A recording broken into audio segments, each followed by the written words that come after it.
Ժաննա, մեր քարյակի վերջին մասնակիցը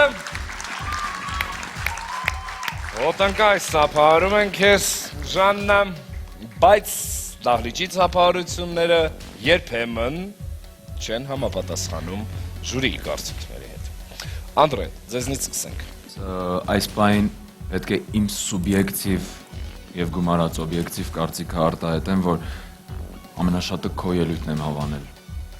Այսօրվա քարյակից։ Այսօրվա քարյակից և այսօր, քանի որ ես տեսել եմ Ժաննային, տարբեր ելույթներ եմ տեսել Ժաննայից, տարբեր նախագծերում, այսօր զգացվեց, որ ձախ հատվածը բավականին ազդեցություն է ունեցել տվյալ տաղանդավոր անձնավորության վրա։ Եվ իսկապես եմ ասում, որ ամենայն դեպս ձեր աշխատանքը կարծում եմ, որ ստացվել է փայլում և տա Աստված, եթե անցնես եռյակ, ապա հետագայում կստացվի էլ ավելի փայլում։ Շնորհակալություն։ Անդրեն գոհ է, իսկ Պապոյանը։ Ուրեմն գիտես ինչ տպավորություն էր ինձ մոտ, որ ամեն ինչ դրված է, ամեն ինչ իդեալական վիճակում է, բայց մենք տեսնում ենք քո ոչ թե առաջին կատարում, այլ 15 անգամ նույնը երգել ես ու արդեն 15-րդ եմ ես տեսնում, այսինքն այն հոգնած մի քիչ աչքերը կախ ու մի քիչ խեղճացած վիճակը։ Որ զգում եմ, որ ամեն ինչ կա, դու գիտես ինչպես անել, բայց մի տեսակ այն արդեն դե 15 անգամ արել եմ, էլ երեխեք, այսինքն վիճակ էր։ Բայց իմ ինտրությունը դժվար է լինելու, որովհետև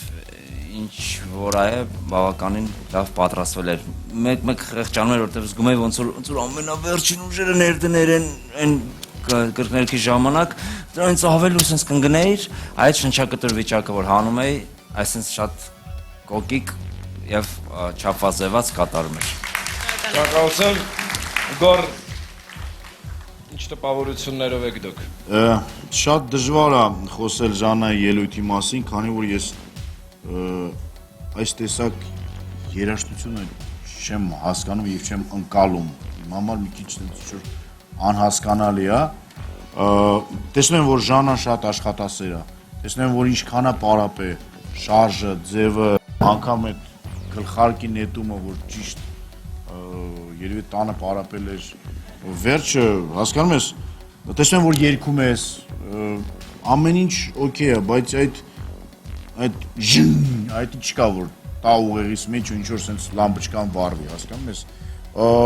միգուցե դա իմ անձնական խնդիրն է, միգուցե դա իմ սուբյեկտիվ կարծիքն է, որ եւ այլն, ինչ-որ բան ինչ չհերիքեց այսօր, բայց աջ հատվածումը զգում է, որ այդ ամեն ինչը օքեյ է եւ զգում է, որ միակ երևի թե ելույթն էր, որ Էմին այսպես ասած վերջում ռելաքսվեց եւ անգամ մոռացա, որ հիմա պետքա շատ կարեւոր բաներ ասի մի րոպեից, այդքան։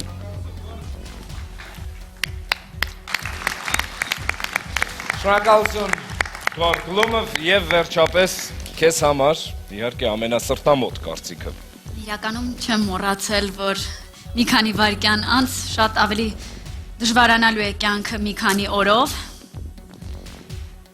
Եվ ուզում եմ ասել, ուղղակի կներեք էլի, քանի որ մոտենում է վայրկյանները արդեն ընտրության, ես խոսքեր չեմ կարողանում գտնել կոնկրետ այս ելույթի հետ կապված, ուղղակի ուզում եմ ասել, որ այն շատ բարդ էր, որովհետև երգի մեջ կար եւ տղայի պարտիաներ եւ աղջկա, որը մեծ նշանակություն ունի, երբ ուզում ես լիարժեք ելույթ ունենալ տոնայնության հետ կապված խնդիրների մասին եմ ասում։ Ժաննան շատ լավ կատարեց այն ամենը, ինչ ես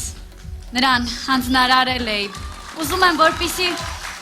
բեմը սիրես, չհուզվես, հուզվիր իհարկե բեմից առաջ, բայց երբ բարձրանում ես բեմ, ուղղակի սիրի այն ամենը, որը քո կյանքն է, քեզ ուժ է տալիս, քեզ երջանկացնում է։ Շնորհակալություն։ Շնորհակալություն Էմի։ Շնորհակալություն եւ Ժաննա, քո կարծիքը, քո հուզված աչքերից դեպի խոսք հասկանանք ինչ է կատարվում քեզ մոտ։ Դու գոհ ես արդյոք։ Եթե անկեղծ չեմ հիշում, ինչպես եմ ելույթ ունեցել, կարծում եմ այդքան էլ վատ չէր, բայց ինքս ինձնից ավելին էի սպասում անկեղծ։ Չգիտեմ։ Էմի վերջին խոսք, նախավերջին խոսք, ընդհանրապես խոսք ունես ասելը։ Միայն շնորհակալություն, որտեվ երբեք չէի պատկերացնի, որ դուք կդառնաք իմ կյանքի ամենակարևոր մարդկանցից մեկը, ում կարծիքը կարևոր կլիներ ինձ համար։ Չգիտեմ։ Շնորհակալ եմ շատ։ Դե գնա եւ սպասիր որոշմանը։ Շնորհակալություն։